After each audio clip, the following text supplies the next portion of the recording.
Para kumita tayo ng malaki sa pagtatanim ng talong, hindi na natin kailangan pang sikreto. Maging sapat lang ang kaalaman natin sa pag-aalaga at pagpapalaki ng talong, hanggang mapitas at may benta, pwede na tayong kumita ng malaki.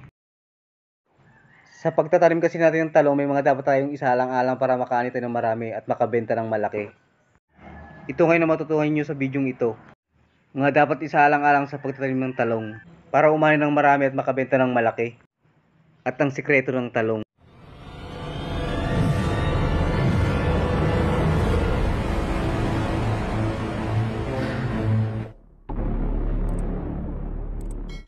Ang una sa dapat nating isaalang-alang sa pagtatanim ng talong yung kanyang variety.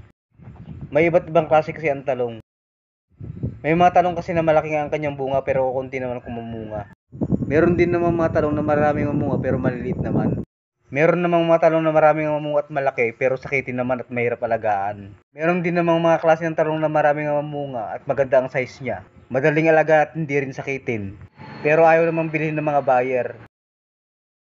Maganda lang sa panahon ngayon na meron ng mga variety na na-develop na marami mamunga at katamtaman lang ang size niya. Matibay sa sakit at madali ring alagaan. At gustong gusto rin bilhin ng mga buyer.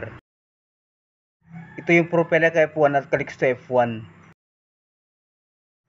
Ang pangalawa, tamang pag-aabono. Ang pag-aabono kasi nakadepende rin yan sa klase ng lupa. Isa sa paraan na ginagamit na sa pag-aabono sa pamamagitan ng pagdidilig. Kumukuha lang sila ng isang timbang tubig at nilalagyan nila ng isang sardinas na pataba. Pwedeng urea o triple protein. Maganda rin yung 16-20-0. Kapag nailagay na, haluin nila ito hanggang sa matunaw. Sa kanila ito ididilig sa bagong tanim na halaman. Isang lata lang ng sardinas ididilig nila kada puno. Kapag mataba ang lupa, sapat na ito hanggang bago mamulaklak. Pero kapag hindi naman mataba ang lupa, halos every week nagdidilig sila ng tubig na may pataba. Ang iba naman nagbabasal sila. Bago sila magtanim, meron ng abono. At bago mamunga, nag-aabono na uli sila. Nagsisimula silang maglagay ng kalahating kutsara kada puno. Habang lumalaki, dumadami rin ang nilalagay ng abono. Ang pangatlo, pagpapatubig. Napakahalaga rin ng pagpapatubig. Dahil kahit tamang pag-aabono natin kung kulang naman yan sa tubig, hindi rin niya makakalaki. Ang pagpapatubig naman nakadepende sa panahon at sa klase ng lupa. Meron kasi mga klase ng lupa na madaling matuyo. Kadalasan pag summer, nagpapatubig sila ng 2 beses sa isang linggo. Kapag malamig naman ang panahon, halos 1 beses lang sa isang linggo. Ang pang-apat, pest management.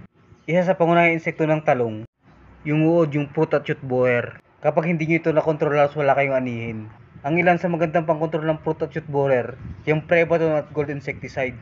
Ang problema lang natin sa paggamit ng insecticide, na-immune ang mga uod. Kung gusto nyo huwag ma-immune ang mga uod sa paggamit ng insecticide, meron akong ginawang video, panoorin nyo na lang. Ilalagay ko na yung link sa description. Ang panglima, yung buyer. Napakahalaga rin kasi ng buyer para kumita tayo ng malaki. Marami rin kasi mga buyer na barat. Kahit kasi marami tayong ani, kung wala namang buyer, masasayang lang. Kaya kapag hindi mo alam ang presyo, babaratin ka lang. Kaya mainam na mag-monitor kayo ng presyo. Pero kung kaya nyo nang ibenta sa palengke, mas mainam na kayo na lang magbenta. Ang sikreto naman ng talong o isa sa mga katangian niya, kapag pala umulan ng matagal at nababad yung ugat niya sa tubig, nalalanta. Pero hindi siya namamatay.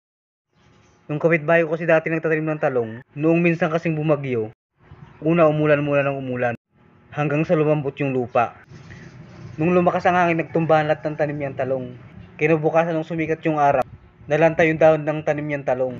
Pero ang ginawa niya, habang malambot ang lupa, tinayo niyang lahat yung tanim niyang talong. Pero pagkaraan ng mga ilang araw pa, yung mga dahon niya nalaglag. Pero pagkaraan ng ilang linggo pa, nagkaroon ng saringit yung mga talong niya, hindi pala siya namatay. Hanggang sa namunga at tuluyang nabuhay.